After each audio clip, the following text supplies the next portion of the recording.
వార్ధా తుఫాన్ సృష్టించిన బీభత్సానికి చెన్నై ప్రాంతం అతలాకుతలమైంది. ఎక్కడ చూసినా నేలకూలిన చెట్లు, పైకప్పులు, గోడలు కూలిపోయిన ఇళ్లు దర్శనమిస్తున్నాయి. ట్రాఫిక్ ఇబ్బందులను తొలగించడానికి ప్రధాన రహదారులపై పడిపోయిన చెట్లను అధికారులు తొలగిస్తున్నారు. కానీ నివాస ప్రాంతాల్లో కూడా చెట్లను తొలగించాలంటే మరో 2 రోజుల పాటు సమయం పట్టే అవకాశం ఉంటుందని అధికారులు చెబుతున్నారు. చెన్నై, తిరువళ్లూరు, కాంచీపురం జిల్లాల్లో వార్ధా ప్రభావం తీవ్రంగా కనిపిస్తోంది.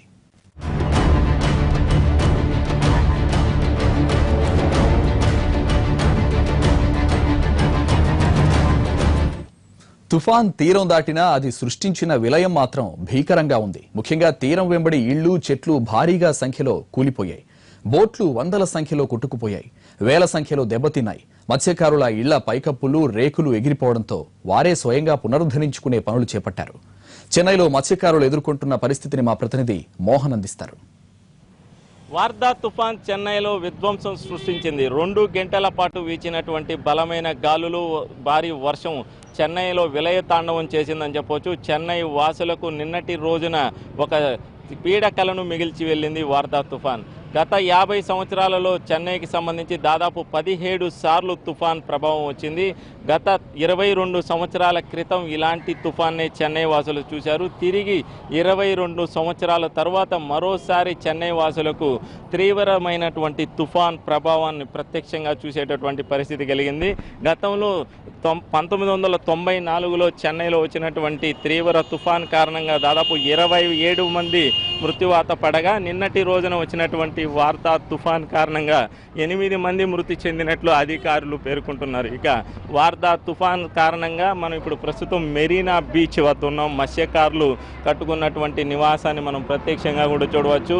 నిన్నటి రోజున వీచినటువంటి బలమైన గాలులకు వారి నివాస గృహాలు పూర్తిగా కూడా కుప్పకొలిపినటువంటి పరిస్థితి. ఆసరా లేనిటువంటి మత్స్యకారులు ఇక్కడి నుంచి పునరావాస కేంద్రాలకు తరలించారు. దాదాపు 5,000 మందిని ఇక్కడి నుంచి పునరావాస కేంద్రాలకు తరలించినట్టుగా కూడా తెలుస్తుంది.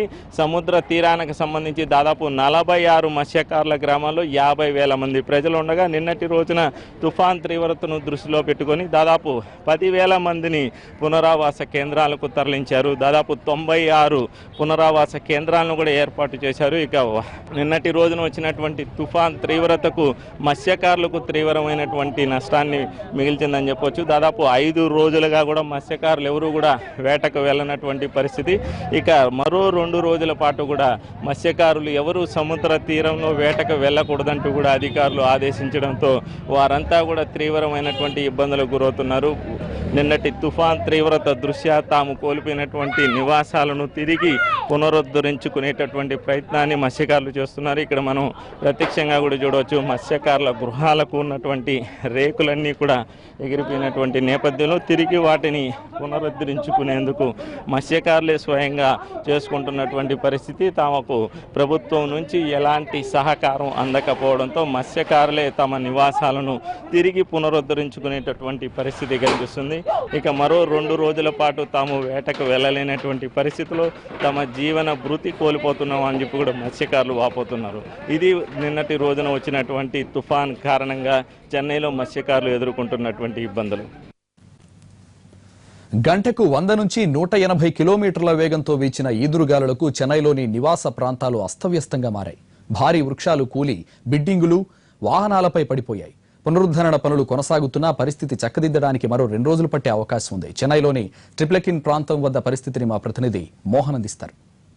ఇప్పుడు మనం చెన్నైలోని ట్రిపుల్ కేన్ వద్ద ఉన్నాం. చాలా ముఖ్యమైనటువంటి ప్రాంతంగా ఈ ప్రాంతాన్ని పేర్కొనవచ్చు. డీజీపీ కార్యాలయం, అదేవిధంగా షాపింగ్ మాల్స్, నివాస గృహాలన్నీ కూడా ఇదే ప్రాంతంలో ఉన్నాయి. ఇక్కడ ఒక అపార్ట్మెంట్ వద్ద మనం ప్రత్యక్షంగా కూడా చూడవచ్చు. చెన్నైలో నిన్న తుఫాన్ తీవ్రత దృశ్యాలు ఇక్కడ మనం ప్రత్యక్షంగా చూడవచ్చు. స్థానిక నివాసాలు ఉండేటటువంటి అపార్ట్మెంట్ల ప్రాంతంలో నిన్నటి గాలుల తీవ్రతకు ఇది ఒక ఉదాహరణగా చెప్పవచ్చు. చెన్నై మొత్తం కూడా ఇలాంటి దృశ్యాలే ప్రస్తుతం కనిపిస్తున్నాయి. చెన్నైలోని నివాస గృహాలు, అదేవిధంగా షాపింగ్ మాల్స్, చెన్నై రోడ్లన్నీ కూడా చెట్లు కూలిపోయినటువంటి దృశ్యాలే మనం ప్రత్యక్షంగా చూడవచ్చు. ప్రభుత్వం నుంచి ఇప్పటికీ పునరావాసానికి సంబంధించినటువంటి కార్యక్రమాలు ప్రారంభం కాకపోవడంతో స్థానికులే వాటిని తొలగించుకునేటటువంటి ప్రయత్నం చేస్తున్నారు. ఇక్కడ మనం చెన్నై ట్రిపుల్ కేన్లో ఉన్నటువంటి ఒక అపార్ట్మెంట్ ప్రాంతంలో చూడవచ్చు. ఇక్కడ కూలిపోయినటువంటి భారీ వృక్షాలను తొలగించడానికి ఇక్కడ ఉన్నటువంటి నివాస గృహాల్లో ఉన్నటువంటి వ్యక్తులే ఇక్కడ కార్యక్రమాన్ని నిర్వహిస్తున్నారు. వారే స్వయంగా ఇక్కడికి చేరుకొని ఈ చెట్లను తొలగించేటటువంటి కార్యక్రమాన్ని నిర్వహిస్తున్నారు. నిన్నటి రోజున దాదాపు 140 కిలోమీటర్ల వేగంతో గీచినటువంటి గాలుల నేపథ్యంలో భారీ వృక్షాలు సైతం పేక మేడల్లా కూలిపోయాయి. దీంతో అపార్ట్మెంట్కి సంబంధించి నష్టం జరిగినప్పటికీ ఇక్కడ ఉన్నటువంటి వృక్షాలు నేల ఒరిగిపోవడంతో దీన్ని తొలగించేటటువంటి కార్యక్రమాన్ని స్థానికులు నిర్వహించుకుంటున్నారు. ట్రిపుల్ కేన్లో ఇదే విధంగా చెన్నై మొత్తం కూడా దాదాపు 3000 వృక్షాలు నేల కొరిగినట్లుగా కూడా సమాచారం అందుతుంది. చెన్నై మొత్తం కూడా ఇదే విధమైనటువంటి పరిస్థితి ఉంది. మరోవైపు అధికారులు ముందస్తు జాగ్రత్తల్లో భాగంగా కరెంటును పూర్తిగా నిలిపివేశారు. విద్యుత్ సరఫరా నిలిచిపోవడంతో నిన్న మధ్యాహ్నం నుంచి కూడా చెన్నై వాసులు అంధకారంలోనే ఉన్నారు. ఇక చెన్నైలో తిరిగి రేపటి రోజు విద్యుత్ సరఫరా పునరుద్ధరణ అయ్యేటటువంటి అవకాశాలు కనిపిస్తున్నాయి. చెన్నై వాసులకి వార్తా తుఫాన్ ఒక పీడ కళను మిగిల్చిందని చెప్పవచ్చు. ఎన్నడూ లేని విధంగా నిన్న గీచినటువంటి గాలుల నేపథ్యంలో చెన్నై వాసులకు తీవ్ర ఇక్కట్లు మిగిల్చింది. నిన్నటి రోజు దాదాపు 2 గంటల పాటు వీచినటువంటి భారీ ఈదురు గాలులతో చెట్లన్నీ కూడా పూర్తిగా నేల కొరిగిపోవడంతో చెన్నై వాసులంతా కూడా తీవ్ర ఇబ్బందులకు గురవుతున్నారు. ఇది ప్రస్తుతం చెన్నైలో ట్రిపుల్ కేన్లో స్థానికులు నివాసం ఉంటున్నటువంటి అపార్ట్మెంట్ వద్ద నెలకొన్నటువంటి పరిస్థితి. 2 గంటల పాటు సృష్టించిన విలయం నగర రూపురేఖల్నే మార్చేసింది. ఎటు చూసినా విరిగిపడిన చెట్లు, నుజ్జునుజ్జైన వాహనాలు, దెబ్బతిన్న రోడ్లే కనిపిస్తున్నాయి. బీచ్ రోడ్డు సమీపంలోని ఓ షాపింగ్ మాల్ ప్రాంతంలో పరిస్థితే ఇందుకు ఉదాహరణ. అక్కడి తాజా పరిణామాలను మా ప్రతినిధి కార్తీక్ అందిస్తారు. వార్తా పెను తుఫాన్ కురిసింది 2 గంటలైనా దాని ప్రభావం మాత్రం తమిళనాడును వణికించిందనే చెప్పాలి. ప్రస్తుతం మనం చెన్నైలోని ప్రధానమైన బీచ్ రోడ్ సమీపంలోని ఒక షాపింగ్ మాల్ వద్ద ఉన్నాం. చూడవచ్చు ఈ గాలి తీవ్రత ఎంత ప్రభావం చూపిందనేది తనకు ప్రత్యక్ష సాక్ష్యంగా మనకు కనబడుతూ ఉన్నాయి. ఏదైతే బిల్డింగ్లు కట్టడాలుతో పాటు ఇవన్నీ కూడా కుప్పకూలిపోయాయనే చెప్పాలి. చెట్లతో పాటు దాదాపు గంటకు 100 నుంచి 150 కిలోమీటర్ల వేగంతో బలమైన గాలులు వీయడంతో చెట్లు ఒక్కసారిగా అన్నీ కూడా నేల కూలాయని చెప్పాలి. చెన్నై సిటీ వ్యాప్తంగా కూడా దాదాపు 3500 చెట్లు, భారీ వృక్షాలు ఏవైతే ఉన్నాయో అవన్నీ కూడా ఒక్కసారిగా నేలకూలాయని చెప్పాలి. ఆ నేలకూలిన దెబ్బకు ఏవైతే ఆ వేర్లు ఉన్నాయో ఆ వేర్లకు సంబంధించి దానిపైన కట్టిన కట్టడాలన్నీ కూడా ఒక్కసారిగా కూలిపోయిన పరిస్థితి ఇక్కడ కనబడుతుంది. చూడవచ్చు మనకు ఇది ఎంత చాలా పెద్దదైన కమ్మిలా కనబడుతుంది. చాలా స్ట్రాంగ్గా కట్టిన కమ్మి. ఇది ఎంత బరువు ఉందంటే దాదాపు ఒక 20 మంది 30 మంది కానీ దీన్ని మొయ్యలేని పరిస్థితి కనబడుతూ ఉంది. కానీ దీన్ని పెట్టడానికి చాలా మంది అవసరమవుతారు. కానీ నిన్న వచ్చిన వార్తా తుఫాన్ కారణంగా వచ్చిన గాలుల తీవ్రతకు ఒక్కసారిగా ఇది కూడా నేలకు ఒరిగిందనే చెప్పాలి. చెట్లతో పాటు ఇది కూడా పక్కకు పగిలిపోయిన దృశ్యాలను మనం చూస్తున్న పరిస్థితి కనబడుతుంది. అదేవిధంగా ఈ అపార్ట్మెంట్తో పాటు ఈ షాపింగ్ మాల్ ముందరున్న పరిస్థితి చూస్తే షాపింగ్ మాల్ మొత్తం కూడా మూసివేసిన పరిస్థితి కనబడుతూ ఉంది. ఎందుకంటే ముందర ఉన్న ఎంట్రన్స్ గేట్తో పాటు దాని ముందర ఏర్పాటు చేసిన గేట్ అంతా కూడా కిందకు పడిపోవడంతో వీటిని తొలగించేందుకు కూడా సహాయ కార్యక్రమాలు ఏవి జరగకపోవడంతో షాపింగ్ మాల్ తాత్కాలికంగా మూసివేశారనే చెప్పాలి. ఇదే విధంగా పక్కనే ఉన్న ప్యాట్నీ సెంటర్ కూడా మనకు అదే పరిస్థితి కనపడింది. భారీ వృక్షం అక్కడ నేలకొరడంతో మొత్తం లోనికి వెళ్ళలేని పరిస్థితి ఏర్పడడంతో దానిని కూడా మూసివేసిన పరిస్థితి కనబడుతూ ఉంది. ఇదే విధంగా ప్రధానమైన ఏవైతే షాపింగ్ మాల్స్ ఉన్నాయో, సినిమా హాల్ ఏవైతే ఉన్నాయో వాటన్నిటి వద్ద కూడా పెద్ద చెట్లు ఎక్కడైతే ఉన్నాయో అవన్నీ కూడా వాటి మీద పడడంతో తీవ్రమైన ఇబ్బందులు ఎదుర్కొనేదని చెప్పాలి. ఈ గాలుల తీవ్రతకు ఒక్కసారిగా లోపల ఉండే కమ్మీలతో పాటు అన్నీ కూడా పడిపోయిందనే చెప్పాలి. దాదాపు గంటకు 100 కిలోమీటర్ల వేగంతో వీసిన గాలులకు ఏదైతే పెద్ద కడ్డీలాగా కనబడుతూ ఉందో ఇది చూడొచ్చు మనము. దాదాపు ఒక పెద్ద రాయిగా కనబడుతూ ఉంది. ఇంత పెద్ద రాయి కూడా ఒక గాలికి ఎగిరి పడిందంటే మనం పరిస్థితి ఏ విధంగా ఉందన్నది మనం అంచనా వేసుకోవచ్చు. దీంతో పాటు ఏవైతే ఇవి కూలిన సమయంలో ముందర కొంతమంది షాపింగ్ చేయడానికి వచ్చిన వారికి కూడా స్వల్ప గాయాలైనట్టు కూడా మనకు నిన్న ప్రభుత్వం తెలిపినట్టు తెలుపుతుంది. వారందరికీ కూడా స్థానికంగా ఉన్న ఆసుపత్రిలో కూడా చికిత్స అందించారు. దాదాపు 2 గంటల సమయంలో వార్తా తుఫాను సృష్టించిన గాలుల ప్రభావంతో ఇంతటి బీభత్సం సృష్టించిందనే చెప్పాలి. చెన్నైలోని మరో నివాస ప్రాంతం మైలాపూర్. కొన్ని గంటల ముందు ఇక్కడి వాతావరణానికి ఇప్పటి పరిస్థితికి పోల్చుకోలేని విధంగా మారిపోయింది. బిల్డింగులపై పడిపోయిన భారీ వృక్షాలు, తెగిపోయిన కేబుల్, విద్యుత్ వైర్లు ఇలా అస్తవ్యస్తంగా ఉంది. అక్కడి పరిస్థితిని మా ప్రతినిధి మోహన్ అందిస్తారు. వార్దా తుఫాన్ చెన్నై వాసులను చిగురుటాకులా వణికించేసింది. నిన్నటి రోజున వీచిన భారీ గాలులకు భారీ వృక్షాలన్నీ కూడా నేల కొరిగినటువంటి పరిస్థితి. దీంతో చెన్నై వాసులకు తీవ్రమైనటువంటి కడగండ్లు మిగిల్చింది. స్థానికంగా ఉన్నటువంటి నివాస గృహాలు, అదేవిధంగా వారి వాహనాలన్నీ కూడా ధ్వంసమైనటువంటి పరిస్థితి. ఇప్పుడు మనం చెన్నైలోని మైలాపూర్ వద్ద ఉన్నాం. ఇక్కడ మనం చూడవచ్చు, రోడ్డుపై భారీ వృక్షాలు నేల కొరిగిపోవడంతో తెగిపోయినటువంటి విద్యుత్ తీగలు, అదేవిధంగా వాహనాలు కూడా ధ్వంసమైనటువంటి పరిస్థితి. కార్లపై ఇదే విధమైనటువంటి భారీ వృక్షాలు పడిపోవడంతో అటు కార్లు అన్నీ కూడా పూర్తిగా ధ్వంసమైనటువంటి పరిస్థితి. ఇక పునరావాసానికి సంబంధించినటువంటి సహాయక కార్యక్రమాలు మాత్రం ప్రభుత్వం ఇంకా ప్రారంభించకపోవడంతో స్థానికులు తీవ్ర ఇబ్బందులకు గురవుతున్నారు. వారే స్వయంగా పునరావాసానికి సంబంధించినటువంటి సహాయక కార్యక్రమాలను ప్రారంభిస్తున్నారు. ఇక్కడ ఉన్నటువంటి చెన్నై యువకులు వారు తమకు సంబంధించినటువంటి ప్రాంతంలో సహాయక బృందాలుగా ఏర్పడి పునరావాస చర్యలను చేపడుతున్నారు. ఈ ప్రాంతం అంతా కూడా భారీ వృక్షాలు నేల కొరిగిపోవడంతో ఇక్కడ ఉన్నటువంటి ప్రాంతం అంతా కూడా పూర్తిగా స్తంభించిపోయింది. రోడ్డుకు అడ్డంగా పెద్ద ఎత్తున ఉన్నటువంటి చెట్లన్నీ కూడా కూలిపోవడంతో అటు వాహనాలు ధ్వంసం అవడంతో పాటు ఇక్కడ ఉన్నటువంటి విద్యుత్ సరఫరా వ్యవస్థ పూర్తిగా తెగిపోయినటువంటి పరిస్థితి. దీంతో పూర్తిగా కూడా ఈ ప్రాంతం అంతా కూడా అంధకారంలో నెలకొంది. నిన్న మధ్యాహ్నం నుంచి కూడా ఈ ప్రాంతంలో విద్యుత్ సరఫరా నిలిచిపోవడంతో ఈ ప్రాంత వాసులంతా కూడా చీకట్లోనే గడుపుతున్నారు. ఇక ఇవాల్టి రోజున కూడా ఇక్కడ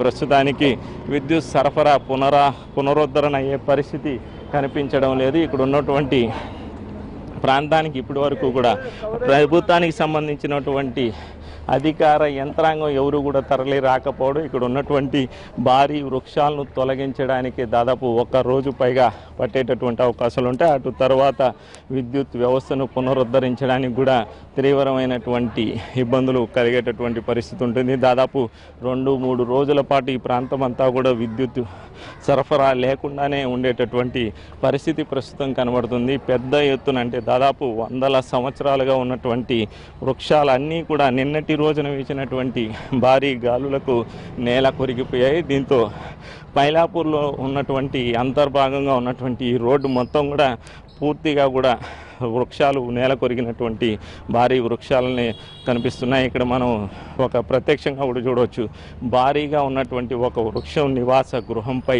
పడిపోయినటువంటి పరిస్థితి. దీనికి సంబంధించి కూడా ఎవరు కూడా ఈ వృక్షాన్ని తొలగించేందుకు అధికార యంత్రాంగం తరలి రాకపోవడంతో ఇప్పటికీ అంటే నిన్నటి నుంచి కూడా ఇదే ప్రాంతంలో ఇదే విధమైనటువంటి దృశ్యం కనిపిస్తుంది. నివాస గృహంపై ఉన్నటువంటి వృక్షాన్ని తొలగించేటటువంటి పరిస్థితి కనబడడం లేదు. పెద్దగా ఉన్నటువంటి ఈ వృక్షాన్ని తొలగించడానికి ప్రొక్లైనర్ల సహాయంతోనే తొలగించవలసినటువంటి పరిస్థితులు ఉంటాయి. చెన్నైలో ఇలాంటి దృశ్యాలు సర్వసాధారణంగా ప్రస్తుతం కనిపిస్తున్నాయి. ఏ ప్రాంతానికి వెళ్ళినా కూలిపోయినటువంటి చెట్లు, తెగిపోయినటువంటి విద్యుత్ వైర్లు, పడిపోయినటువంటి విద్యుత్ స్తంభాలు, ఇవే చెన్నై వాసులకు వార్దా తుఫాన్ మిగిల్చినటువంటి అనుభూతులు. చెన్నైలో స్కూల్స్, కాలేజీల పరిస్థితి కూడా దారుణంగా తయారైంది. రాకాసి గాలులు, భారీ వర్షాలకు విద్యాలయాలు తీవ్రంగా దెబ్బతిన్నాయి. వీటిని పునరుద్ధరించడానికి మరికొన్ని రోజులు పడుతుంది. మరో 2 రోజుల పాటు విద్యాలయాలకు సెలవులు పొడిగించే అవకాశం కనిపిస్తోంది. దీనికి సంబంధించి మరిన్ని వివరాలు మా ప్రతినిధి మోహన్ అందిస్తారు. విధ్వంసం, వినాశనం, బీభత్సం ఇలాంటి పర్యాయ పదాలన్నీ కూడా ఒక్కచోట చేర్చి చూడాలంటే మనం ఇప్పుడు చెన్నైలో చూడవలసిందే. వార్తా తుఫానుకు చెన్నై ఒక బీసిల్లమైనటువంటి వాతావరణాన్ని సృష్టించింది. నిన్నటి రోజున కేవలం 2 గంటల్లో వీచినటువంటి భారీ గాలులకు చెన్నైలో ఉన్న వృక్షాలన్నీ కూడా పెకిలించుకొని రోడ్లపై ఊడిపడిపోయాయి. ఇప్పుడు మనం చెన్నైలోని ఒక విద్యాలయం వద్ద ఉన్నాం. ఇక్కడ పరిస్థితి చూడవచ్చు. ఈ విద్యాలయ ప్రాంతం అంతా ఒక భయానక వాతావరణాన్ని సృష్టించిన విధంగా కూడా తుఫాన్ తయారు చేసిందని చెప్పుకోవచ్చు. నిన్నటి రోజున వీచినటువంటి భారీ గాలులకు దాదాపు 140 కిలోమీటర్ల వేగంతో వీచినటువంటి ప్రచండ గాలులకు తోడు కురిసినటువంటి భారీ వర్షంతో విద్యాలయంలో ఉన్నటువంటి చెట్లన్నీ కూడా పూర్తిగా నేల కొరిగిపోయాయి. చిన్నారులు విద్యను అభ్యసించేటటువంటి ఈ పాఠశాలలో నిన్నటి రోజున జరిగినటువంటి బీభత్సపు వాతావరణాన్ని ఇప్పుడు మనం ప్రత్యక్షంగా చూడవచ్చు. ఈ ప్రాంతంలో ఉన్నటువంటి చెట్లన్నీ కూడా పూర్తిగా నేల కొరిగిపోయాయి. నిన్నటి రోజున విద్యాలయానికి సెలవులు ఇవ్వడంతో ఎలాంటి ప్రాణ నష్టం సంభవించలేదు. విద్యాలయంలో ఉన్నటువంటి విద్యార్థులంతా కూడా సురక్షితంగా కూడా ఉన్నారని చెప్పవచ్చు. నిన్న ఉదయం నుంచి కూడా చెన్నై ప్రాంతంలో వర్షాలు కురుస్తుండడం, దీంతో ముందస్తు చర్యల్లో భాగంగా నిన్న చెన్నై, అదేవిధంగా తిరువల్లూరు, కాంచీపురం జిల్లాలకు సంబంధించినటువంటి విద్యాలయాలకు రాష్ట్ర ప్రభుత్వం సెలవులు ప్రకటించింది. ఇక ఇవాల్టి రోజు కూడా తుఫాన్ తీవ్రతను దృష్టిలో ఉంచుకొని సెలవులు ప్రకటించింది. కానీ ఇక్కడ ఉన్నటువంటి పరిస్థితులు చూస్తే తిరిగి విద్యాలయాలు పునరుద్ధరించడానికి మరో 2-3 రోజుల పాటు సమయం పట్టేటటువంటి అవకాశాలు కనిపిస్తున్నాయి. ఈ ప్రాంతంలో ఉన్నటువంటి చెట్లన్నీ కూడా పూర్తిగా నేల కొరిగిపోవడం, అదేవిధంగా విద్యుత్ తీగలన్నీ కూడా రోడ్డుపై వేలాడుతున్నటువంటి పరిస్థితి ఉండడంతో తిరిగి వీటిని పునరుద్ధరించడానికి దాదాపు 2 నుంచి 4 రోజుల సమయం పట్టేటటువంటి అవకాశాలు ఉన్నాయి. విద్యాలయానికి సంబంధించి ప్రభుత్వానికి సంబంధించినటువంటి విద్యాలయం అయినప్పటికీ ఇప్పటి వరకు కూడా కార్పొరేషన్ సంబంధించినటువంటి సిబ్బంది కానీ అధికారులు కానీ ఈ ప్రాంతానికి ఎవరు తరలి రాకపోవడం, ఇక్కడ ఉన్నటువంటి పరిస్థితి యథాస్థితి కొనసాగుతుందని చెప్పవచ్చు. కాలనీలకు సంబంధించి మాత్రం అక్కడ ఉన్నటువంటి స్థానికులు తాను తిరిగి పునరావాస చర్యలు చేపడుతున్నప్పటికీ విద్యాలయానికి సంబంధించి ఎలాంటి చర్యలు ప్రస్తుతం చోటు చేసుకోలేదని కూడా చెప్పవచ్చు. తుఫాన్ తీవ్రత దృష్ట్యా అన్నీ కూడా ధ్వంసమైనటువంటి పరిస్థితి కనబడుతుంది. కార్లు, అదేవిధంగా వాహనాలు అన్నీ కూడా ధ్వంసంగా, ఇక చెట్లు కూలిపోయినటువంటి నేపథ్యంలో పూర్తిగా కూడా విద్యుత్ సరఫరా నిలిచిపోయినటువంటి పరిస్థితి. ఇక విద్యాలయాలకు సంబంధించి కూడా ఇలాంటి పైతిల్లమైనటువంటి వాతావరణం నెలకొని ఉండడంతో ప్రభుత్వం మరో 2-3 రోజుల పాటు కూడా సెలవులను కొనసాగించేటటువంటి అవకాశాలు కనిపిస్తున్నాయి. తిరిగి విద్యాలయాలు పునఃప్రారంభించడానికి కూడా సమయం పట్టే పరిస్థితి ఉంది. ఇది చెన్నై వార్దా తుఫాన్ కారణంగా నెలకొన్నటువంటి పరిస్థితులు. వార్దా తుఫాన్ దెబ్బకు వేల సంఖ్యలో కరెంటు స్తంభాలు కూలిపోయాయి. ఎక్కడికక్కడే వైర్లు తెగిపడ్డాయి. దీంతో చెన్నైలో విద్యుత్ సరఫరా నిలిచిపోయింది. ఫోన్లు పనిచేయడం లేదు. మొత్తం కమ్యూనికేషన్ వ్యవస్థ దెబ్బతింది. దీనికి సంబంధించి మరిన్ని వివరాలు మా ప్రతినిధి కార్తీక్ అందిస్తారు. 1994లో చెన్నై కమ్యూనికేషన్ వ్యవస్థ ఎలా ఉందో 24 సంవత్సరాల తరువాత నిన్న వచ్చిన వార్దా తుఫాను ప్రభావంతో ప్రస్తుతం అలాగే ఉందని చెప్పాలి. చూడవచ్చు, మనం ఎక్కడ చూసినా సరే తెగిపడిపోయిన వైర్లు, టెలిఫోన్ వైర్లతో చెన్నై మొత్తం కూడా ఇదే విధంగా కనబడుతూ ఉంది. దాదాపు 3500కు పైగా కరెంటు పోల్లు పడిపోవడంతో, వాటితో పాటు 3500 చెట్లు కూడా పడిపోవడంతో ఏదైతే కమ్యూనికేషన్ వ్యవస్థ ఉందో అదంతా పూర్తిగా చెన్నై, కాంచీపురం, తిరువన్నామలై ఇవన్నీ ఈ జిల్లాల్లో పూర్తిగా స్తంభించిందని చెప్పాలి. అందరి ఫోన్లు మూగబోయాయని చెప్పాలి. నిన్నటి నుంచి పూర్తి అంధకారంలో ఉందనే చెప్పాలి. ఎవరికైనా కమ్యూనికేషన్ చేద్దామని తమ వారు ఎలాగున్నారని చెప్పి తెలుసుకునే ప్రయత్నం చేస్తున్నప్పటికీ అది ఎవరికి సాధ్యం కాని పనిగానే మిగిలిందని చెప్పాలి. ఏ నెట్వర్క్ కూడా పనిచేయకపోవడంతో తీవ్రమైన ఇబ్బందులు ఎదుర్కొంటున్నారు. ఒక్క ఫోను కూడా తమిళనాడుకు వెళ్ళలేకపోవడంతో తమ బంధువులకు ఏమైంది అన్న సందేహంలో కూడా వారు ఆవేదన వ్యక్తం చేసిన వారు కూడా ఉన్నారు అని చెప్పచ్చు. ప్రస్తుతం మనం చూడవచ్చు, ఎక్కడ చూడు కేబుల్ వైర్లు వేలాడుతూ ఉన్న దృశ్యాలే కనబడుతూ ఉంటాయి మనకు. టెలిఫోన్ డిపార్ట్మెంట్కి సంబంధించి కానీ ఇతర కమ్యూనికేషన్ వ్యవస్థకు సంబంధించిన వైర్లన్నీ కూడా నేలమట్టమయ్యాయని చెప్పాలి. వీటన్నిటిని పునరుద్ధరించడానికి దాదాపు 2 నుంచి 3 రోజుల సమయం పడుతుందని కూడా ఇక్కడ అధికారులు తెలుపుతున్నారు. అదేవిధంగా గత ఏడాది డిసెంబర్లో ఏదైతే ఫ్లడ్ వచ్చిందో ఆ ఫ్లడ్ సమయంలో ఓన్లీ వాటర్ మాత్రమే వచ్చింది. దానివల్ల కమ్యూనికేషన్ వ్యవస్థ అనేది అంతగా అస్తవ్యస్తం అవ్వలేదు. కానీ ఈసారి వచ్చిన వార్దా తుఫాన్ కారణంగా వచ్చిన బలమైన గాలులు ఏవైతే ఉన్నాయో వాటి కారణంగా పూర్తిగా కూడా అన్నీ కూడా నేలమట్టమైన పరిస్థితి కనబడుతుంది. ఈ పక్క కూడా చూడొచ్చు, టెలిఫోన్కి సంబంధించి వైర్లన్నీ కూడా వేలాడుతూ ఉన్న దృశ్యాలు కనబడుతుంది. మొత్తం కింద కూడా చెట్లన్నీ కూడా కనబడుతూ ఉన్నాయి. వీటన్నిటిని పునరుద్ధరించడానికి ఇప్పటి వరకు కూడా ఏ అధికారి కూడా రాలేదని చెప్పాలి. మొత్తం టెలిఫోన్ ఎక్స్చేంజ్కి సంబంధించిన బాక్స్ కూడా ఖాళీగా కనబడుతుందని చెప్పాలి. ఎందుకంటే భారీ వర్షం కారణంగా తడిసిపోతే ఏదైనా జరగరాని ప్రమాదం జరుగుతున్న కారణంగా వాటన్నిటిని కూడా తొలగించారని చెప్పాలి. ఈ పక్క చూస్తే మరో పక్క కరెంటు పోల్తో పాటు అన్నీ కూడా పడిపోయాయని చెప్పాలి. పక్కన ఉన్న ట్రాన్స్ఫార్మర్ కూడా చూడవచ్చు. ఈ ట్రాన్స్ఫార్మర్ కారణంగా కూడా మొత్తం విద్యుత్ సరఫరా కూడా ఆగిందని చెప్పాలి. దీని కారణంగా కూడా కమ్యూనికేషన్ వ్యవస్థకు తీవ్రమైన అంతరాయం కలిగిందనే చెప్పాలి. ఎక్కడికక్కడ సమాచార వ్యవస్థ కూడా పూర్తిగా స్తంభించిపోవడంతో వారు ఏమీ చేయలేని పరిస్థితి నెలకొందనే చెప్పాలి. దాదాపు 2-3 రోజుల పాటు ఈ పరిస్థితి తప్పదని కూడా చెప్తున్నారు. నిన్న ఏదైతే తుఫాను ప్రభావం ఉంది, గంటకు 192 కిలోమీటర్ల వేగంతో గాలులు వస్తాయని తెలిపారు. అప్పటి నుంచి కూడా తమిళనాడులో ఉన్న వారి క్షేమ సమాచారాన్ని తెలుసుకునేందుకు బయట ఉన్న రాష్ట్రాల్లో ఉన్న వ్యక్తులందరూ కూడా వారి బంధువులకు, వారి స్నేహితులకు ఫోన్ చేసి కనుక్కోవడానికి ప్రయత్నం చేసినా సరే అది కుదరకపోవడంతో ఏమైంది, వారు ఎలా ఉన్నారన్న సందేహాలు కూడా వారికి కలిగాయనే చెప్పాలి. మొత్తం మీద ఒక 2-3 రోజులు ఆగితే కానీ చెన్నై కమ్యూనికేషన్ వ్యవస్థ తిరిగి రాదనే చెప్పాలి. ఇక వార్ధా దెబ్బకు రైల్వే రవాణా వ్యవస్థ చిన్నాభిన్నమైంది. ట్రాక్స్ కూడా దెబ్బతిన్నాయి. దీంతో పలు ప్రాంతాలకు రైళ్ల రాకపోకలు నిలిచిపోయాయి. ఇది పర్యాటక రంగంపైన ప్రభావం చూపుతోంది. చెన్నై బీచ్ స్టేషన్ వద్ద తాజా పరిస్థితిని మా ప్రతినిధి కార్తీక్ అందిస్తారు. వార్తా తుఫాను ప్రభావంతో రవాణా వ్యవస్థ చెన్నైలో పూర్తిగా స్తంభించిందని చెప్పాలి. మనం ప్రస్తుతం చెన్నై బీచ్ స్టేషన్ వద్ద ఉన్నాము. ఈ బీచ్ స్టేషన్ నుంచి ప్రతి 10 నిమిషాలకు ఒక ట్రైన్ వెళ్తూ ఉంటుందని చెప్పాలి. అయితే ఇప్పుడు అందుకు భిన్నంగా పరిస్థితి కనబడుతుంది. నిన్నటి నుంచి దాదాపు 10 గంటల సమయం నుంచి కూడా ఒక ట్రైన్ కూడా బీచ్ స్టేషన్ నుంచి కదలలేదని చెప్పి ఇక్కడ అధికారులు కూడా తెలుపుతున్న పరిస్థితి మనకు కనపడుతుంది. ఏదైతే భయంకరమైన గాలులు వీచాయో ఆ గాలుల దాటికి ఏవైతే విద్యుత్ తీగలు ఉన్నాయో అవన్నీ కూడా ఒక్కసారిగా నేలకు కురిగాయని చెప్పి కూడా ఇక్కడ ఉండే అధికారులు చెప్తున్నారు. వాటి వల్ల ట్రైన్లు నడవడానికి ఇబ్బందిగా ఉందని, అక్కడికి వెళితే ఒకవేళ ప్రయాణికులు లోపల కూర్చుంటే వారికి కూడా కొంచెం ఇబ్బందులు కలిగే అవకాశం ఉందన్న కూడా ఎవరిని కూడా లోనికి అనుమతించడం లేదనే చెప్పాలి. చూడవచ్చు మన ప్రస్తుతం అన్ని ట్రైన్లు కూడా ఎక్కడికక్కడ ఆపివేస్తున్న దృశ్యాలే మనకు కనపడుతూ ఉంటాయి. ఇది చెన్నైకి చాలా ప్రధానమైన స్టేషన్ అని చెప్పుకోవచ్చు. ఈ బీచ్ స్టేషన్ నుంచే తంజావూరు కానీ మిగతా ప్రధాన పట్టణాలు ఏవైతే ఉన్నాయో, జిల్లాలు ఏవైతే ఉన్నాయో వాటన్నిటికీ కూడా ప్రతి 10 నిమిషాలకు ఒక ట్రైన్ ఉంటుంది. అదేవిధంగా లోకల్ ట్రైన్గా కూడా దీనిని చెప్పుకోవచ్చు. ఏదైతే ఇక్కడ చుట్టుపక్కల చెన్నై సమీపంలో ఏవైతే ఉన్నాయో వాటన్నిటికీ కూడా ఇక్కడి నుంచే వెళ్తూ ఉంటారు. 10 నిమిషాలకు ఒక ట్రైన్ చొప్పున ఇక్కడ నుంచి వెళ్తూ ఉంటుంది.